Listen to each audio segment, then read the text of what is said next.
yaxshisi. Rahmat. Shundoq murch bilan kichkina qoshiqcham olib berib olasanmi? Hozir hol bo'lay.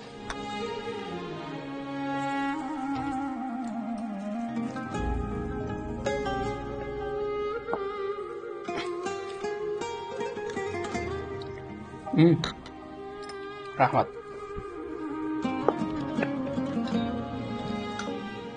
Ovqat yaxshi chiqdimi? Yoqdimi sizga? Juda zo'r chiqibdi lekin. Qo'ling dard ko'rmasin. Osh bo'lsin.